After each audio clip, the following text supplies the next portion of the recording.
to now where it's like, okay, we're going to take all of the world's information and use it so that we can order a cup of coffee because I can't be bothered to take out my phone.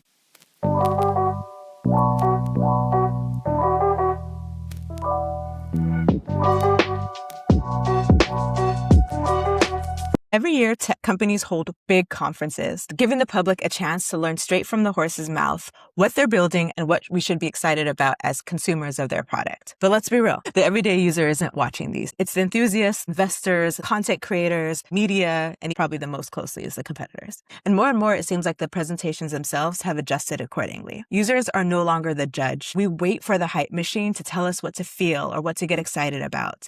Or at least that's what it feels like we're being trained to do, if we're being honest. And it wasn't always like this. Think back to the most overused reference point in the entire tech industry, the iPhone moment. I know it's super cliched, but seriously, this is like still every tech company's dream to try to accomplish again in these conferences. The iPhone was announced as a device that would solve the problem of carrying your phone, your iPod, your camera separately.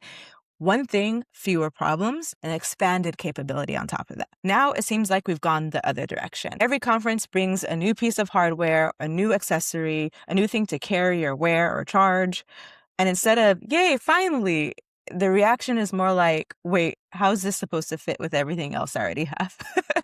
So in this episode, we're reacting to the XR segment in the Google I/O presentation. And given the greatest minds that work in these companies probably have access to the largest data sets of all the planet, this will say a lot about how they chose to rename their brand and how they frame their use case. Now, just a little bit of a disclaimer, you're going to hear me and Siciliana use the term use case a lot. You could probably make a shot game out of it, but just know you'll probably be dead by the end of the episode. Use case simply just means what people are going to be using the product for. That's it.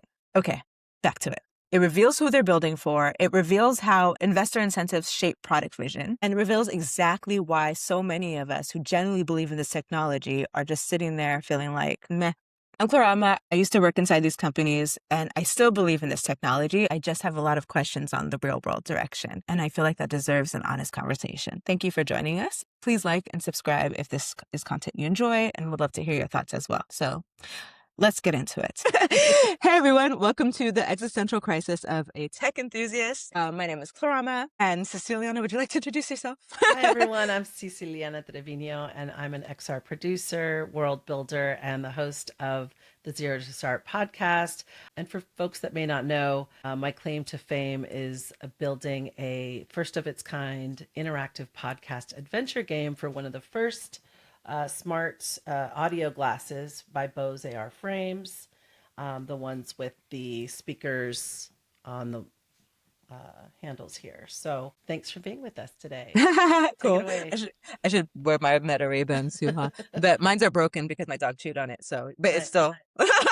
My dog ate my AI glasses. Yeah. Maybe I can wear these ones. It'll be like little look like it's AI, but it's not. Here. This is what I was hoping they would look like. Those are good. I was hoping the intelligent eyewears of the future would look more. More fun. Okay. A little more fun. Okay, so yes, and I'm Clorama, I'm your host. So today's podcast is going to be a little bit different than how we usually do it. Normally, when we talk, we were kind of doing like a post-mortem on XR industry, the state of it, and looking at it from different angles. So if you haven't taken a look at the other podcasts, I encourage you guys to take a look at that or to go check it out. We have an in-depth smart glasses analysis, and from our perspective, looking at it from different angles, looking from the cultural angle, and really asking the questions: can smart glasses overcome social challenges, let alone the resistance to it that we're already seeing today? So there's 2 episodes of that. And I think that would be good context for what we're going to be talking about today. Otherwise, in this podcast, we are going to be reacting. It won't be live reacting. It's more of like a delayed reaction. Having put some thought of it, we watched Google I/O this year. And I just want to make it clear, I did work at Google, but my opinions are my own 100%. So these are my own ideas and my own thoughts as a consumer on the other side as an XR enthusiast that I'll be sharing along with Siciliana today. What I do hope to do is bring some context of how to look at these events. For this particular episode, we're going to be reacting to what we learned. An interesting fact with Google AO, the keynote did not talk about Galaxy XR. That's the first notable thing. But they did talk about intelligent eyewear, which me and Susanna are going to get into. And this is essentially smart glasses rebranded. Yeah, I thought, but let's start right there. Like the Yeah. difference between Google I/O in their presentation around what was the thinking behind intelligent eyewear versus smart glasses, right? Like the Mm, branding terminology seems to be wanting to get away from the Google Glass days. yeah. But from a creator standpoint, when anyone's or a consumer standpoint, they're not searching intelligent eyewear. They're searching smart glasses. It's not any real major classification because no one's looking for intelligent eyewear. And certainly content creators that are creating content around keyword searches are not making intelligent eyewear videos. And so I'm just curious how that impacts search. So that's just, Yeah. but So let's it's just just, start there. That was my first kind of yes. puzzle. I was like, why are they doing that? So first, before we go into why they did that, because that is a big deal, it's important to acknowledge the context of what these tech conferences are for. And when we look at these tech conferences, I think we all know watching this, it's very performative. Sometimes it feels a little bit inauthentic, but this is the company's opportunity to really inspire faith in their product and their long-term strategies, to get consumers excited, to get their stakeholders excited, investors excited into what they're doing. It's a marketing vehicle for their platform, for their company that will hopefully, yes, impact the stocks, but mostly keep people invested in their products and spread awareness. They want hype, they want media news on it, and they want it to be as positive as possible. So that's very important to think about. So how does that change what they share? And how do they curate it accordingly? Every company will have a different strategy towards that. Something that we've seen with Meta, especially when it comes to them really leaning into the metaverse vision, they wanted to show the world that they are the future of technology, possibly compensating for the fact that their platform was inviting those questions of whether they were future proofed as a company. So VR, AI, the reality labs became the forefront. What the company was outside of the Instagram and Facebook, taking a little bit of a step back. So what does those conferences look like as a result? They were very vision oriented. They're painting the vision because they weren't physically there yet. They were trying to get us bought in to look what this world could look like if all of this existed. And Therefore, worked and worked. out of the Absolutely. box. Yes, you don't need a headset. You're in the world. We have You're the legs. visual. We have Yes. legs. I think a good point, though, there is just a good example is a keynote presentation during one of the Meta Connects where they announced GTA 6 for VR, right? Mm, That like coming soon, right? So they're building this fantasy narrative of in a perfect world, this is what's coming. This is what we want to get, you should get excited about for the fall. And it's really just to drive the narrative in the press and amongst their, true believers to go out and evangelize what the vision is. Google does do a little bit of future selling as well, but they also tend to be more conservative in terms of like, okay, but here's what we're really building and here's what works today and here's what we're launching today. Meta used to be like that with the headsets. Like, here's the new headset that's coming out. But they had different conferences for different areas of the company. So Meta Connect used to be specifically Oculus Connect. It was everything that we're launching. And yeah, it was always real time. And then it kind of shifted to broader to reality labs as their primary focus on demonstrating to the world that they're committed to the future of emerging technology and being able to deliver that on a scaled platform, which we still have yet to see. So that's the context behind that. So now we go back to why did Google call it intelligent eyewear when there's so much hype around the term smart glasses? And I think this goes back to like Apple's attempt with spatial computing. Why would Apple go with spatial computing when they're launching the Apple Vision Pro and not just say VR when VR was how everyone has come to know it? Think about the branding of VR at the time that Apple Vision launched. It was associated highly with gaming. It was a market that was highly associated with Meta as a company, and it didn't appeal to mainstream. Apple was trying to appeal to mainstream. They're trying to sell to their consumer base. And if they were to call it VR, it would immediately become comparative to Quest, which would put them at a disadvantage because they didn't have the same content offering, right?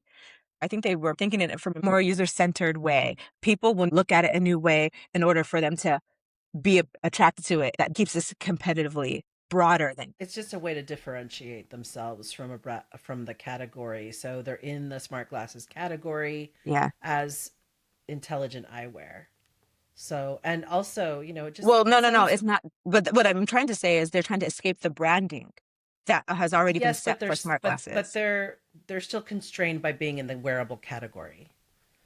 So they're in a wearable category, Yes. and that's called smart, right? Like Yes. smartwatch, smartphone, smart, so but their flavor of it is intelligence, right? Well, So, yeah, but there's a reason I think I but you yes, think their they're trying to flavor. break through?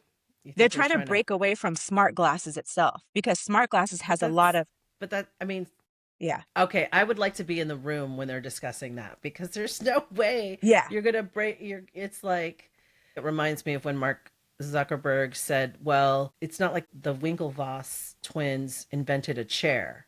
A chair is a chair, right? Like Yes, the that's what I'm glasses saying. are glasses. So, Yeah. and if they have computing on board, then they're just part of a smart wearables category. But their particular branding of it is like, yeah, it's like a family name or something.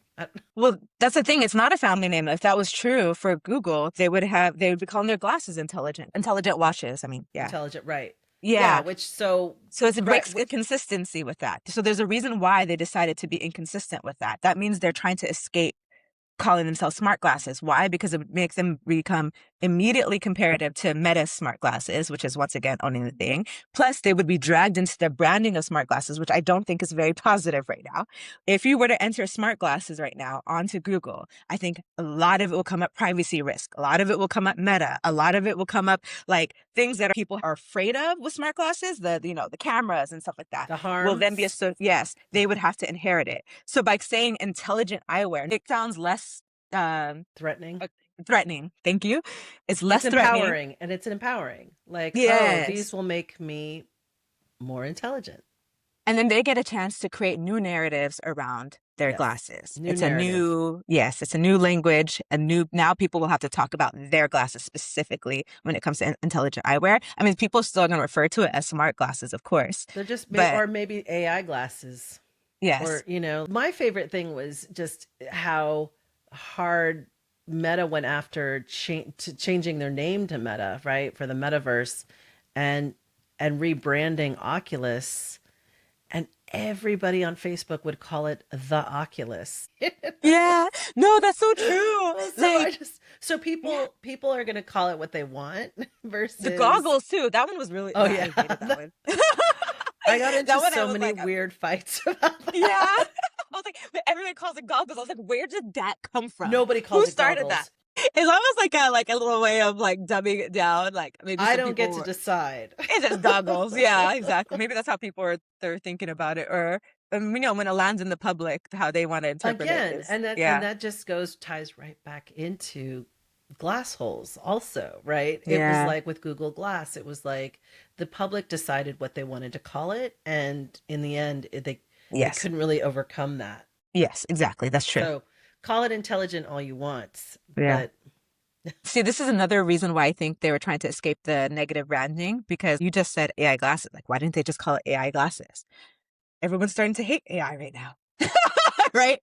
So remember, this is a marketing decision. So I feel like strategically, this was really smart for them. in what other time did we see graduation speeches being booed to the degree that we are now, where a tech executive goes up there and starts talking about how these graduates are going to be building the future with AI, and everyone is rejecting that. I mean, maybe it's performative.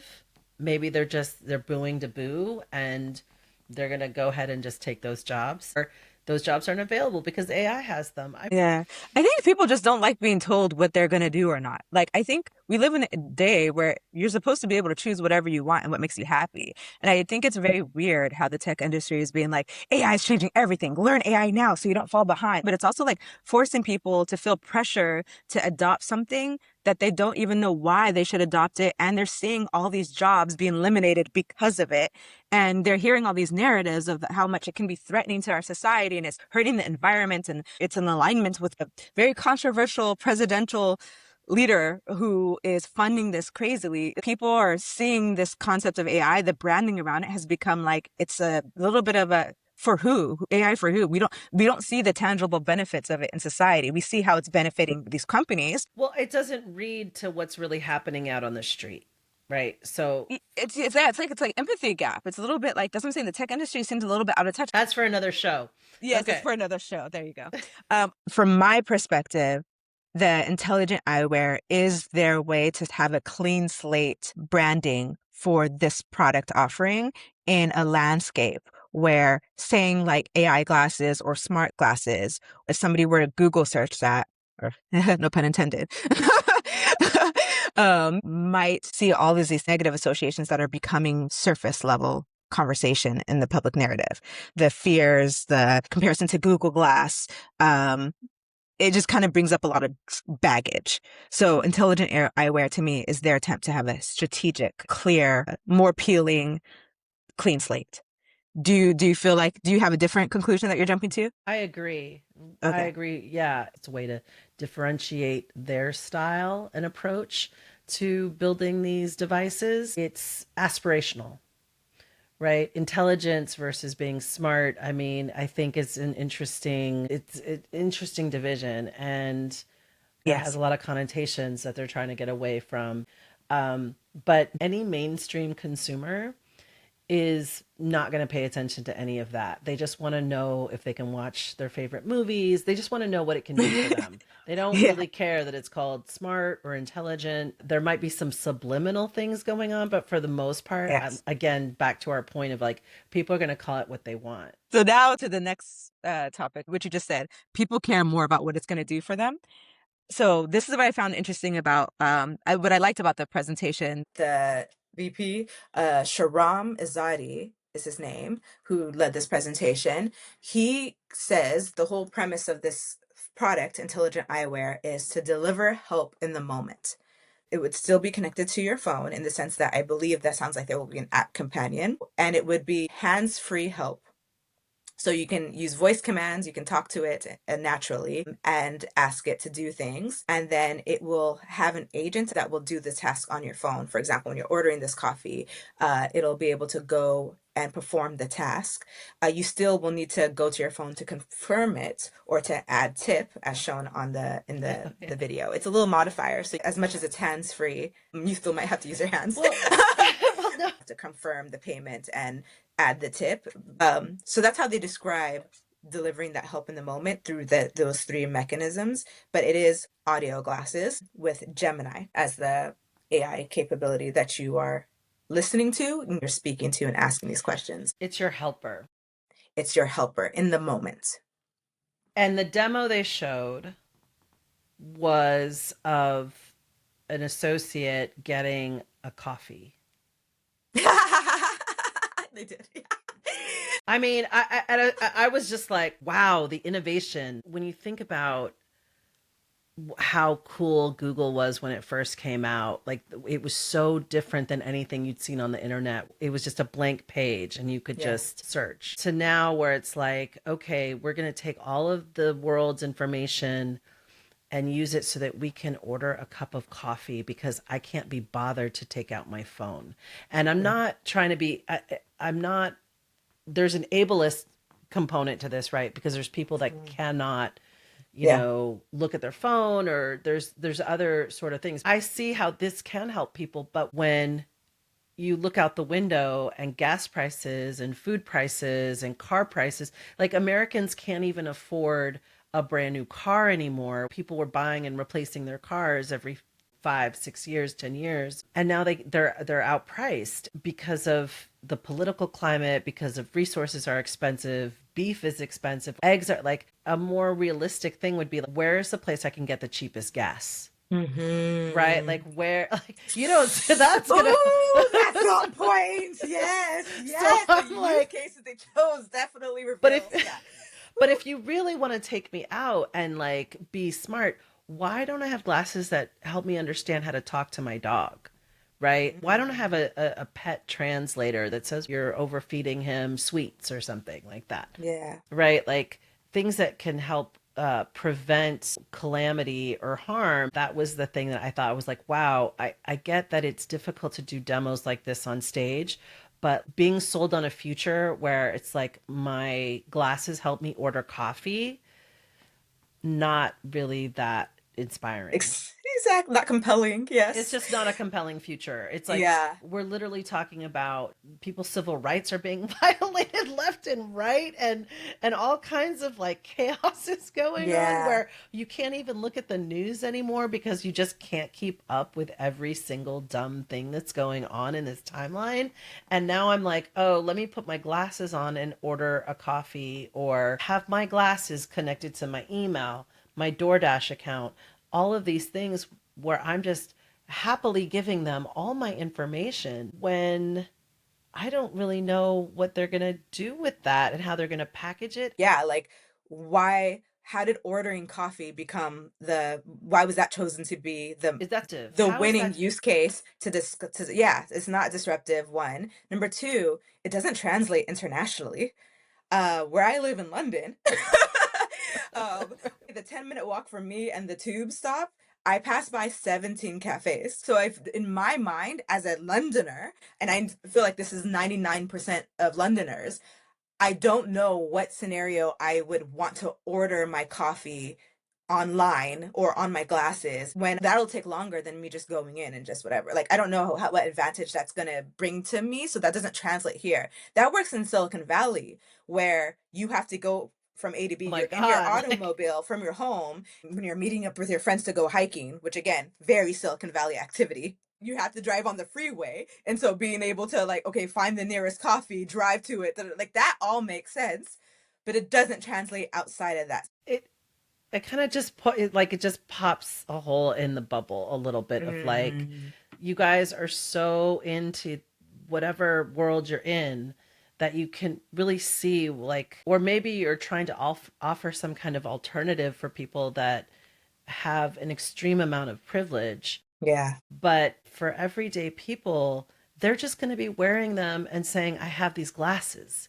If you look at the launch video between Gentle Monster, which is one Hmm. of the designers, and Warby Parker will be manufacturing this push to like blend fashion with technology. I get it. It's a tried and true kind of delivery system, Hmm. but it's one that just reinforces the level to which people are valuing surface interactions versus Hmm. real authentic interactions, Yeah. right? Like it's Well, just yeah. they do this. Just want to before I forget, it's just like the launch video of the glasses, and there are these two designers I think from Google Yes. talking about them Yeah. and how great they are, but at the end the punchline is, oh hey Gemini, who wore it better?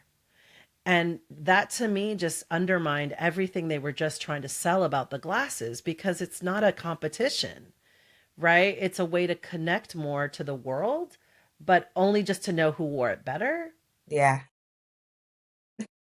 just to fall flat. But anyway, On the topic of a lack of compelling use case, this is the smartest minds of the world, and the way that they're selling the most innovative technology that we're expected to become mainstream is not exactly a high value solution, and it's doesn't translate cross regions.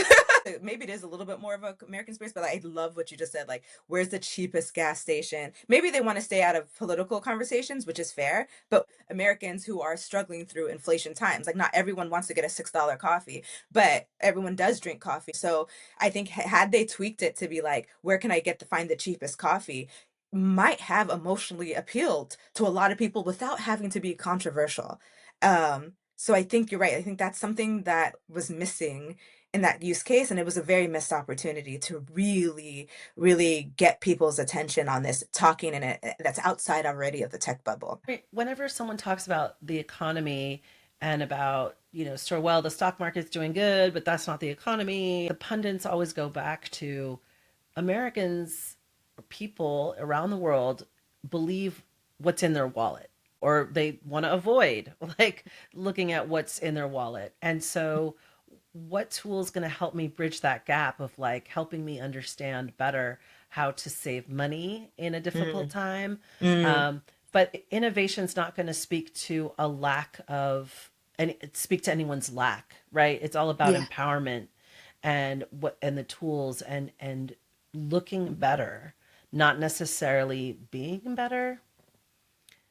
Ooh, so this just got me thinking, why would they not have said that? I was literally thinking, oh, if I'm trying to get my investors bought into this technology, I wouldn't want them to know that this, I don't want that people Yeah, will use it to exactly. not spend as much. Exactly. That's Yeah. it, right. Ooh. You don't want to point out that there's a lack. You don't want to point Yes. out that there's these things. Or And no, it's like yet, not even just the lack, because the lack is pointing out like that you're talking about it more from an energetic standpoint, right? Like the feeling of, let's not talk about lack. You want to talk about, I'm talking about it in a way where investors might get concerned that people will now use it to spend less money. So like in terms of yeah. like it goes against capitalism. Is that what you're saying? Okay, same Well, definition. yeah, well, Yeah. it's two prongs on the same fork. Yes, Yeah. yeah. Exactly. So that is so real. And that as a result, because maybe there is this new dynamic of them trying to appeal to investors, and I don't want to like speculate on Google's reason for why they did that. I'm just saying in general, in the broader scheme of things, when investors are keen on growing, getting a return, and especially if they're investing in this technology, knowing that it's being sold to consumers as like it'll help you save money is not may not be what investors want to hear, and the consequence of that means that compelling use cases that would actually drive more people to buy this stuff, which would eventually bring more return to investors, gets diluted. So as a result, the compellingness just doesn't get there. It just kind of It stays doesn't in this quite weird safe land. bubble. It Yeah, doesn't really that. land outside of that bubble of the investor speak. I can't relate. And I think that's where a lot of the friction can compound, Yeah. right? Because now we have multiple devices. And I remember seeing an article around a writer whose job is to review these devices. And she's like, I only have two wrists. There's only so many things I can wear at a certain point where Yeah. all of a sudden there's just a friction of where's that notification coming from? And then you've got to manage multiple devices because, contrary to what we've been told, they're not going to replace the other. They're going to, they may minimize their use, but they'll never really go away. Like I just don't see the phone going away Right. in a way that's meaningful. You'll have a much more meaningful adoption of glasses. And in Google themselves in this talk doesn't say the phone's going away. They actually say your Well, phone it's is connected to it. what I mean is, okay, one particular moment in the demo where he's tossing it to his counterpart to show how the glasses work behind stage. He's like, "Let me text her to let her know that we're ready for the demo." I don't understand. Even though they were going to show text in the demo, why didn't he text her with his glasses vocally? He texted her with his phone. So he takes out his phone. He's like, "I'm going to text her right now to say that we're ready." And then you see her getting the text. But it's like, you were wearing the glasses. Why don't you just text her with the glasses and Yeah. show us how you don't have to take out your phone? Like, leading into the Literally. demo. Yeah. So like Watching, there was a specific part too where he says, "Oh, I'm gonna put on some music." Oh wait, it's already playing. So I right. was like, I didn't get that too. I was like, was that a mistake or? And Yeah. that's why it is challenging to create those authentic moments because there's the delay and the time and the way that they get the, the distance, whatever it. Let's talk about the live demo. I think that's a good segue to have that. But just to make sure we land the plane on the use cases, the points of this conversation is like, what are the right compelling use cases? The conferences are speaking to several different stakeholders. They're speaking to investors, they're speaking to consumers, they're speaking to mainstream. By saying intelligent eyewear, they're already trying to create a new lane, perception wise, for this smart glasses, for a conversation to happen around it. They're trying to position themselves as the more practical solution to everyday people. However, the use cases very clearly told us they're not talking to everybody. They're not talking to the regular everyday person. They seem to be talking to people who they're not necessarily interested in getting the cheapest gas. They just want a more efficient way to meet their friends for hiking. So maybe their market is to tech workers. However, many of them are left, maybe a CEO base leadership, it Right. is to working people where hiking and paying for coffees and where they have to drive is their demographic, but then it's very short-sighted if that's the case, or they're probably planning to make these glasses very expensive. That's another potential indicator. But it's aspirational too. The question to leave with, what is the right compelling use case? And where are they going wrong? Is the right compelling use case the things that actually speak to American needs or people's needs that's more universal, which is addressing what's happening in the times, being aware, socially aware, culturally aware of what's happening in the times? The kind of questions that we have asked, is it trying to find a coffee place on the way to meet up friends, or is it trying to find cheap deals, or is there other use cases you can think of that Honestly like, think people just want to wear glasses that make them feel and look good. I, that is the biggest thing. So if it helps me, find my way around town, great, but it yeah, doesn't have to. And I think that's a component that maybe sometimes the technologists maybe miss is yeah, that it's really just wanting to be recognized as someone who has the glasses, mm, not necessarily going to use them for anything other than taking calls and listening to music and mm-hmm, being active with them, which is great, which is mm-hmm, fun. I love yeah, I love that yeah, feature on them. I think listening to music with glasses is awesome, and then talking into my lenses and making calls.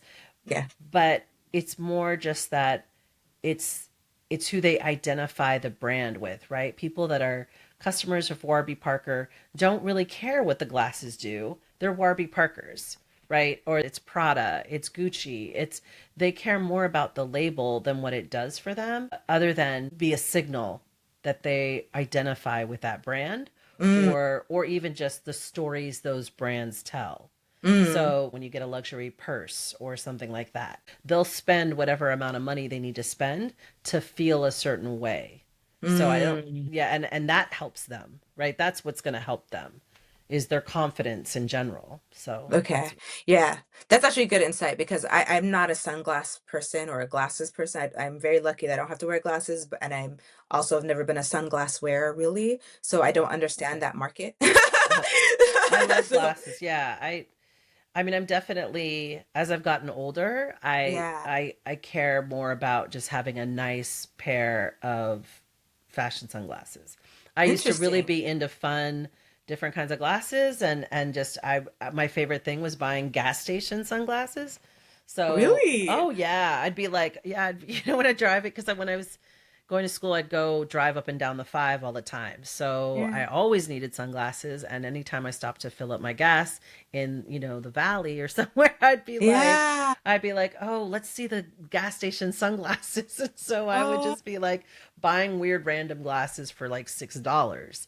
yeah. But now that I'm older, I'm Yeah. like, ooh, I want something fancy, flashy because I like subtle, maybe a little bit soft luxury, also known as quiet luxury. That it's not a ton of labels, but if you just have the right colors and the right thing, you're just, yeah, it's that little extra that you've got those glasses. Yeah. There's Do a you wear lot you can prescription? do with that.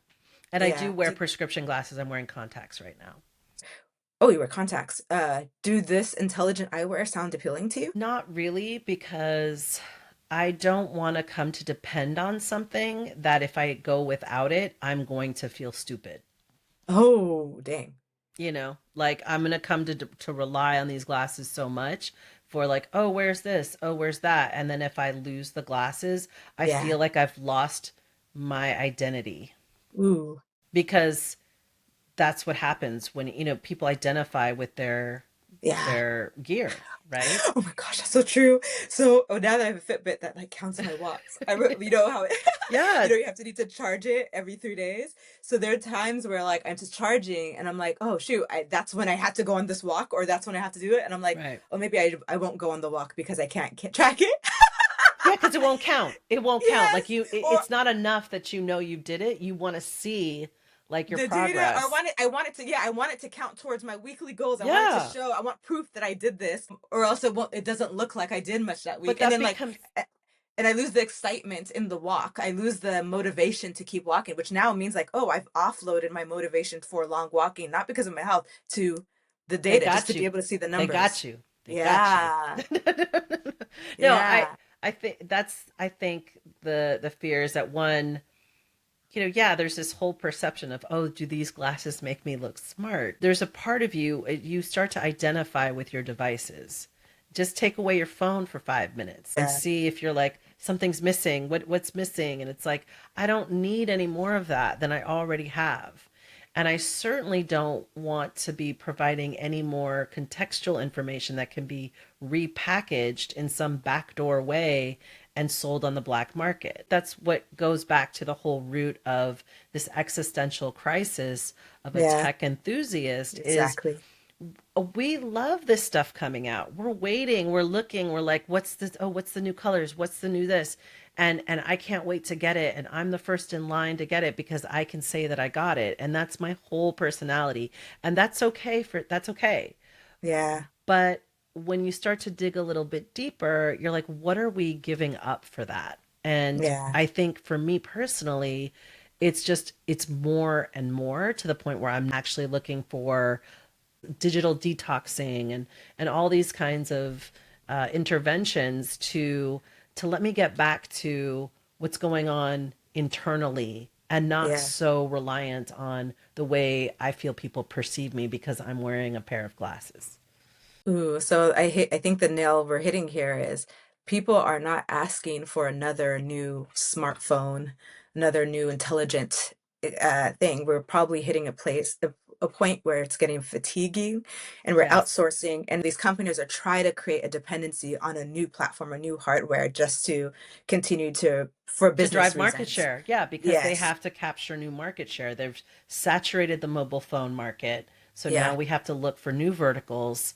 And that's just the system we're in. Yeah, they're just So creating new flavors of the same thing with slight changes that make it a lot easier because we are heavy users of this phone. So it's like, well, let's offload this use case for this phone and this and that's on offload your this use case for the face. smartwatch and like this, the IoT, the Internet of Things all over your body with wearables.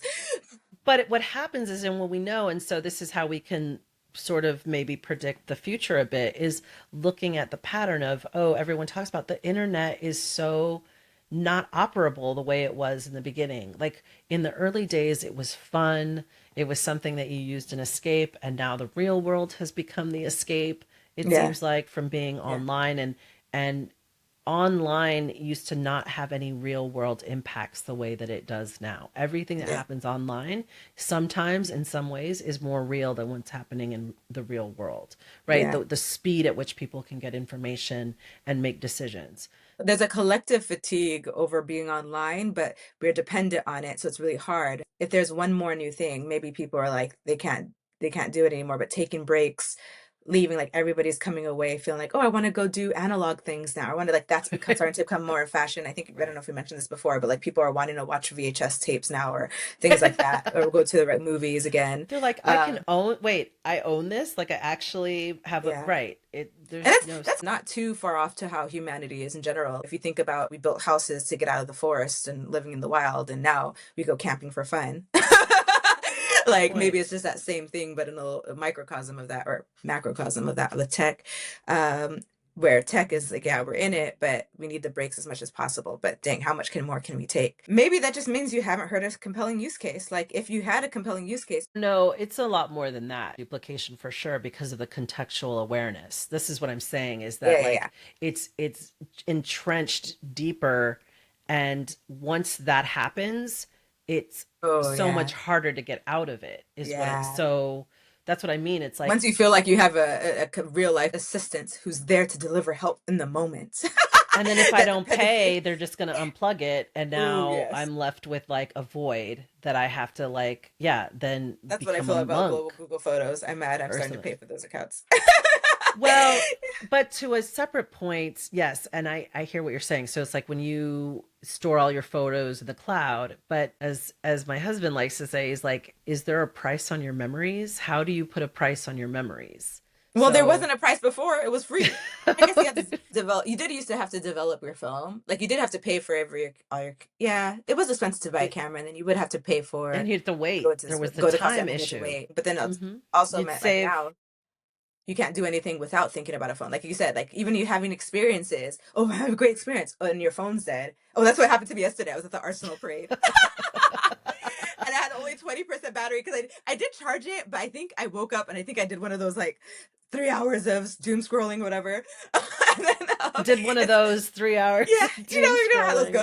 Yeah, you And know then, yeah, those. and then, sure enough, we have to go out to catch to get our seats because it's an all day. Like we want to make sure we have the best space, and so we're outside. And yeah, I just kept forgetting to charge my phone, even though it was right. I lived right next to it, at like 30-second walk. But I just kept forgetting to charge it. I was like, oh, I think I have 20%. That's fine. I just won't use it. But then like No. the whole day was like counting down. Like okay, I have 17% left. I have 16% left. It was a layer onto this whole special fun day of my battery life. I can't upload it my content in real time. One of my friends, she messaged me. I finally posted Where something at the end of the she's day when I was finally waiting. plugged in. And she was like, I was waiting for your content all day. Exactly. I was like, sorry. It changed how I wanted to share because I couldn't do it in real time anymore. So it was just like, yeah, the dependency was real. And then if I Okay, didn't have my camera, here's well, something that would help then. Here's a use case is if I could bump my phone to somebody else's phone or my glasses and get their power. that Like was, if I oh, see, there you go. like That if I is innovation. can How do we get you battery life? How do we get yeah, more storage? can I tap my phone with yours and like the way Yeah. that you jump a car, right? Jumper cables. Solar powered sunglasses. That would be innovation, intelligence. Solar powered phones. Yeah. That's too woke. Let's do. Solar power's too woke. You can't do it. You're not going to get funding for that. No. No, no. Okay. So, yeah, I guess the reason why we don't hear that many compelling use cases, or at least the use cases we want, which is in conflict with what investors would want, is because there probably isn't that many sexy use cases yet. When the internet came out, we didn't all think we were going to really love social media. That didn't exist then. So That maybe just yeah.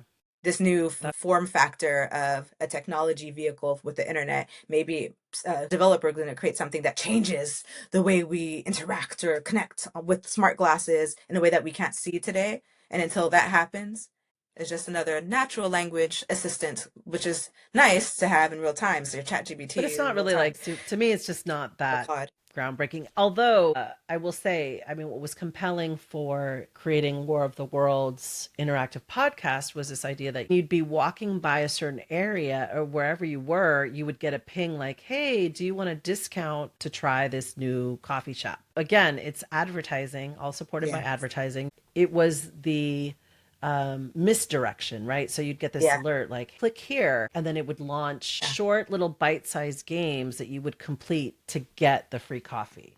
So the gamifying engagement for small businesses, which would be But it great. was Yeah. It encourages localized, right? spending and But localized. and it was Yeah. localized, Yeah. and it was a way for ads to sneak into a podcast, which isn't what anybody wants, right? But we're all used to it, right? Yeah.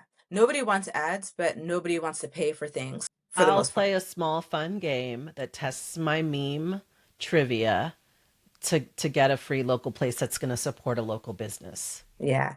And if you don't want that, then you can just pay for a subscription, which yeah. That like I feel like that's just the way that that's been solved at this point. Okay, here's what I think would be the most exciting use case. I feel like the circle to search, which they showed about with Galaxy XR, where you can circle something and ask what that is. I feel like smart glasses would Mm. be perfect for that, and I could see that being extremely popular. We already know Google search is their thing, searching and getting information, right? So I'm surprised they don't lean into this more significantly in terms of this is where I'm at. I'm on my hike, if I have to keep the hiking metaphor or example. What path is this? Yeah, Yeah. they have that on the phone, right? Yeah, they have it on the phone. My father-in-law uses that all the time. All Yeah. the time he's using that. Have it on the glasses where you don't have to describe it, You it just just look. sees it. And it's like, okay, yeah, that's this tree. Or were you talking about that tree? How like I feel like that to me is the Google search wearable Like, value use case, high is value this use case. mushroom poisonous? Yes. What Like, or hairstyle is that called? Where did she get Totally. that dress? Or Which store sell Shazam. like, Actually, I love Shazam.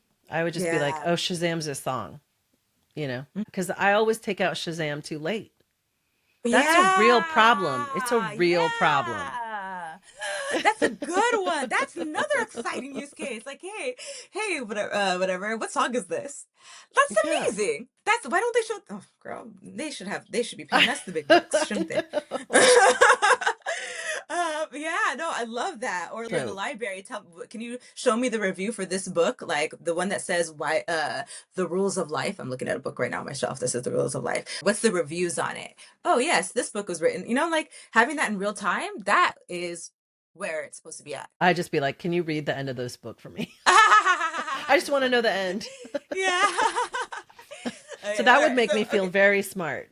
Yes. All right. Now to the most important part of this topic. Let's talk about the hardware. So we already know there's one audio glasses out there, the competitor, which is Meta Ray-Bans and Oakley. We know Ray-Bans itself is the most popular pair of luxury sunglasses slash glasses in general.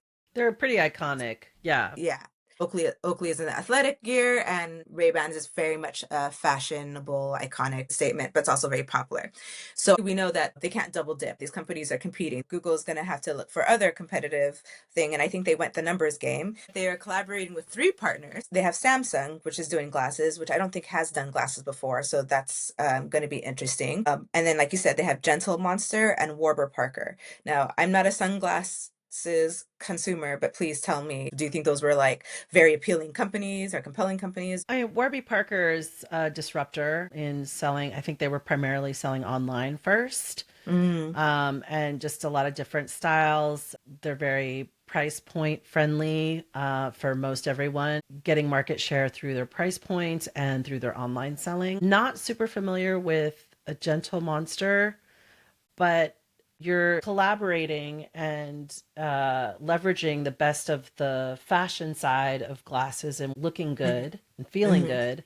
And mm. then adding this extra layer of like, oh, and now we're going to add intelligence to that so that, yeah, Yeah. you're getting that extra layer of help without having to look at your phone, but also something that's identity affirming, right? With dealing with your face. And so people are very sensitive about how glasses can look, especially if you have prescription lenses. So how do people want to look when they're experiencing their AI Yeah. in the real world? Fashion does have a way of creating a tier of Hmm. like, okay, the haves and the have nots. I think all of these partnerships strategically are a good play. There's a lot of brand awareness around Warby Parker and then Gentle Monster. And then competitive wise with Meta, there's where they're going to have Prada glasses, even I think Gucci. And for me, I think that's a big risk for the designer glasses to associate their name with technology companies that can, on a dime, have some bad press, right? So let's say Mm-hmm. some real harm comes through some of these glasses, and then the brand gets associated with that harm. So I Mm. think it's a bigger risk for these fashion companies to associate with adding AI, but it's a way for them to participate in some of the excitement of like future forward technology. So it's Exactly. smart. I mean, they Yeah. can't not do it, right? Yeah.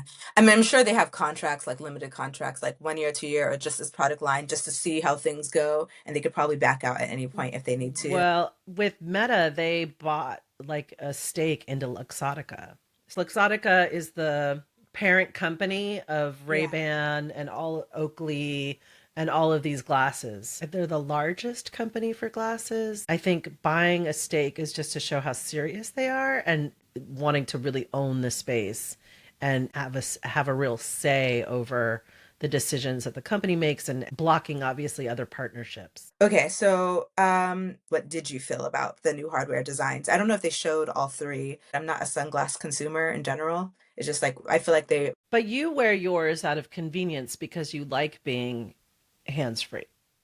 That was why I like the Ray-Bans, yes, was because I'm not an AirPod user. I don't like headphones either, like the Okay. analog headphones or the AirPod. I don't like putting things in my ears. So I did love the Meta Ray-Bans for that specifically. And I'm a heavy camera user. Hence why I'm complaining about I have two different Google photo accounts, unlimited. So Okay. I pay $40 a year for both of them because I'm constantly capturing every moment of every day, especially once I have my dog. I'm pretty sure one Oh of my those God. accounts is just dog Yes. photos and videos. Because of that, I feel like Ray-Bans was a relief for me in that sense. Oh, I could capture things candidly. And I told you, it made me feel safer when I'm in public too. If I can capture things in real time and it felt easy. So yeah, I think between all of those things, I am the user. But like I said, I'm not dependent on it. I lost my last pair last summer. I have not felt compelled to buy another one, although I would love another one. Would you buy it if it was cheaper? I think if I was in the States, I would have bought it.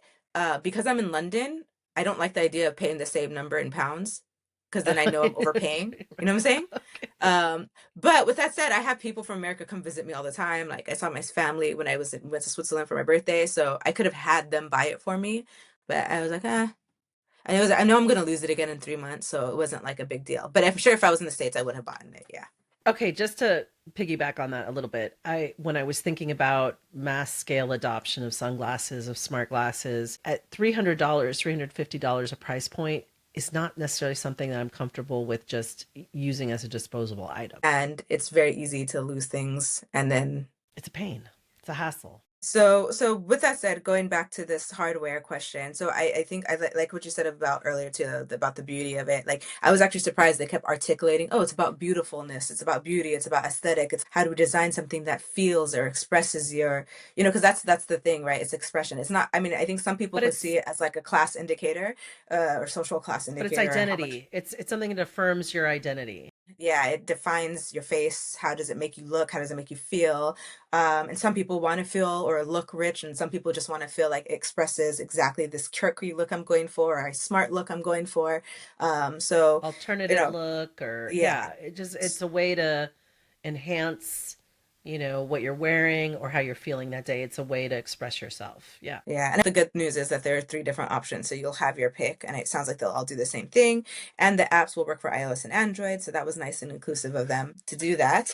So the hardware does make things more convenient, but are you more reliant in a way that without it, it's going to be unnerving or a shift, right? It'll If they cause do the product anxiety. right, that's exactly the goal, right? That's for Right, any right. You get product. addicted to it. How to Yeah. make sure people don't want to live without it so that way they could secure their business. The question is, do you think this hardware is good? Do you like this hardware Yeah. I from think that it's good Google's offering? hardware. Yeah. Okay. I think, Yeah. yeah. Because to me, the designs look nice, but I don't know how regular sunglass people will feel. I've been a big fan of heads up hands free since the Bose AR glasses. The only difference is the newer glasses can have a visual display. It looked small. It looked I like it was just a square, like a tiny square, like the Microsoft one, the HoloLens. It looked Oh, like a square, just like HoloLens, the yeah. HoloLens. I'm probably an outlier in that regard because I think that stuff's going to be super distracting. I'm more a fan of like the Bluetooth capabilities. Although to your point, pointing at something and saying, "Oh, what's that tree?" or identifying objects is fine. If those glasses did not come with AI or anything in it, would you still buy those glasses as one of your options? Yes, I think Okay, so. so you Yeah. did like the hardware itself, I agnostic do. of the technology, as a sunglass wearer or a prescription glass. I mean, I'm probably more a Gucci Ray-Ban user than Okay, a Warby Parker. okay. So I think there's going to be a lot of brand loyalty around that too. Okay, so this is the last part. So this is the smartwatch UI display I thought was the most cleverest thing I've seen in a long time. And I felt like that was when we talk about comparing this potential solution to other competitors right now, which is only the Meta Ray-Bans, and I'm not sure if there's other smaller players. But Google connecting their UI display, probably to make up for a very small screen inside the lens, to see stuff on your smartwatch, I thought was really ideal. Where you have Meta lens display Ray-Bans, which doesn't have a smartwatch connection to it. You do have to wear a second, if you're already a smartwatch wearer, a neural display band, which has no Mm. other purpose than to gesture for your input to help you write and stuff. The UI will stay on your glasses or your phone. So wait, so if I lose that, then I have to buy another one? You have to worry about battery life on this as well. So you're charging two extra things. I don't know how much how it feels wearing it all day. I don't know how long the battery lasts. And if wearing it all day makes sense for how much you're going to be using the gestures, because then it feels like you can't really multitask. It's definitely not hands-free. It's no longer a solution. But I think we're asking the question, is this going to work? Was It this a will good sort of product? work. You think so? Why? It will sort of work because of the device friction, because of the notification friction. Again, I don't think they're actually going to care about what it does. They're going to find the one feature that works for them, but the biggest feature is how does it look on their face? Mm, That at the end of the day, it's just going to be, does this make me feel more confident? Because it's not going to be a Google logo on the side. So they don't care about what's making it work or do what it yeah. does. I'm sure there's segments of population that'll be like, oh, Google made these glasses and I'm an Android user. And so that's how they Yeah. identify. But as far as working, yeah, I think they'll appeal to people for sure. And it already Yeah. is working. That's why people are pursuing it to the degree that they are, is because people already have an affinity for wearing fashionable glasses. And so Yeah. that's built in. Also, for just from an artistic lens, I think there's some really cool, fun things that you could do. The presentation was good, but it wasn't compelling from a tech enthusiast perspective. It was interesting to choose this different path of calling it intelligent eyewear and to try to be palatable, but it was disappointing in the sense that the use cases still are the same. They're nothing new, they're nothing innovative, and they didn't really translate well beyond the industry. And you would think with all this time, those solutions be more varied More. and a little bit more juicy, a little bit more exciting, especially now. The smart glasses, intelligent eyewear, AI glasses. This has been talked about and been focused on for years now. And buying a coffee on your way to hike is just really underwhelming that that's what it kind of came to be. The technology itself, cool. We've seen it before, nothing crazy. However, I think the fun surprises and the positive things was a really innovative way of connecting the Fitbit as an extended UI display from the glasses. I thought that was cool. I guess the next bigger question is how much will these cost, and whether or not we would believe in the long-term future of these hardware where we actually see really interesting practical applications similar to what we've seen in Galaxy XR. I feel like the circle to search on Galaxy XR is really exciting. The Google Maps, like there's a lot of Mm-hmm. apps that the suite of apps that Google uses actually fares way better in the real world because that's what I'm actually using when I'm out and about, which is what glasses is going to be great on. But we didn't see anything that helps us really change our worldview more broadly on whether or not That really spoke to me personally. that, and then Yeah. that smart glasses are okay, this is definitely going to be mainstream. But still didn't it didn't change our perspective on that based on our last conversation about it. These will be more mainstream than we've seen from like XR hardware, for sure, because it's just a smaller form factor. And again, you have that brand recognition of people that just want to buy fashion sunglasses and have the added value of saying, oh, they're smart too, but not really that being the driver of the purchase, just someone who wants the label. The jury is still out on whether smart glasses has product market fit. I think a lot of people keep narrating or talking about it in a sense of like, oh, they've sold 7 million units. It Mm-hmm. sells, it sells, it sells. But that's without the context that they've sold it at the same price as regular glasses, as the dumb glasses, I guess. And on top of that, it's like we still don't know retention numbers. Nothing has exploded yet. There's a lot more concerns about it than I'm seeing positive conversations. The only positivity I'm hearing around smart glasses is from the current enthusiastic small base of tech enthusiasts who are still like, I believe, but I haven't heard anything from the mainstream that's like really excited for it. Like I said, I've been wearing these glasses for years now. None of my friends have been like, oh, I want to buy one now. And I've never seen that. I have seen that with the VR headset, ironically, but I haven't seen that with these glasses. So the jury is out on whether or not this is mainstream appeal, or they're just going to be as successful as AirPods, which to me is not the same as a billion users. It's more so like you can sell it at a high price, and then that cohort of a market, like the Apple market or whatever, it still create revenue. It's just not going to be a global mainstream product. Which actually creates a level of opportunity if you're an entrepreneur or you're a content creator, right? To establish the trend or to create something that we haven't really seen before, that is compelling, that will get other people to buy, like the killer app, right? So for the true believers and the people that have that kind of runway, right? Hmm. Yeah. to invest and to try out different things, it could be a really exciting time. Yeah. Okay, cool. Thank you so much. Another good conversation. I appreciate you, Siciliana. Appreciate you, Yeah. Clorama, and all our viewers out there. Thanks for watching.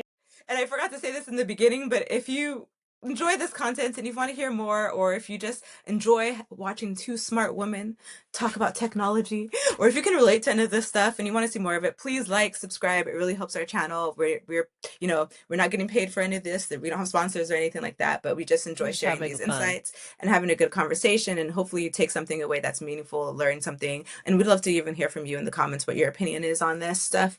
But please like, subscribe, leave a comment, engage. Yeah, thank you so much for if you stayed with us this much of the way. Thank you so much. And yeah, hope you guys have a great day, week. See you See you next next time. time.